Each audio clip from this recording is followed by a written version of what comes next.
Syederalon Bupati Nagan Raya Dr. TR Kemangan SHMH bersama Wakil Bupati Raja Sayang melakukan inspeksi mendadak atau sidak Pasar Simpang Pet Kuala pada Kamis 6 Maret 2025. Sidak guna memastikan harga sembako yang dijual kepada masyarakat Nagan Raya tetap stabil selama bulan Ramadan. Dalam peninjauan itu, Bupati TRK Sapaan TR Kemangan turut didampingi Sekda dan sejumlah kepala SKPK setelah sebelumnya rapat di kantor Bupati. Bupati TRK dan Wabub Raja Sayang melakukan wawancara dengan pedagang terkait harga beras, minyak makan, telur, dan jenis lainnya. Bahkan Bupati dan Wakil Bupati dalam sidak ikut membeli cabai dari pedagang di Pasar Simpang Pet tersebut. Ramadan ini harga pertama stabil. Saya cek stok barang masuk ke ini juga tidak ada macam-macam. Mudah-mudahan di bulan ini akan terkendali. Pemda sendiri katanya akan membuat pasar murah juga dalam waktu dekat ya Pak.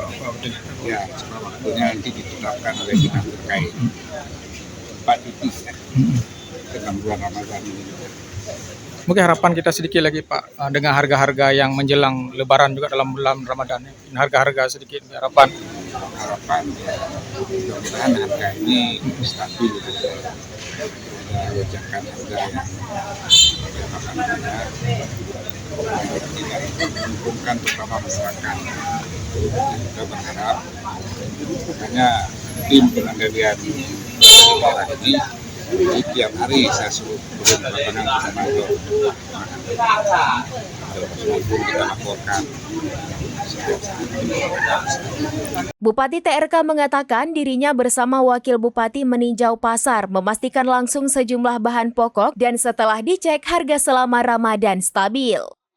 Dari Nagan Raya, Rizwan, serambinews.com.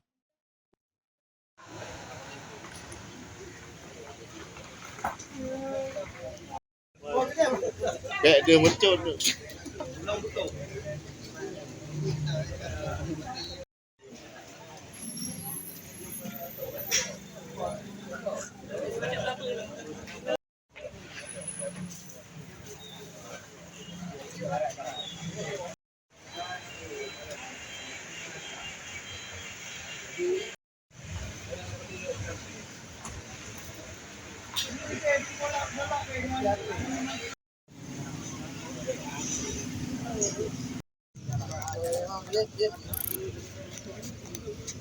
Download Tribun X sekarang, menghadirkan lokal menjadi Indonesia.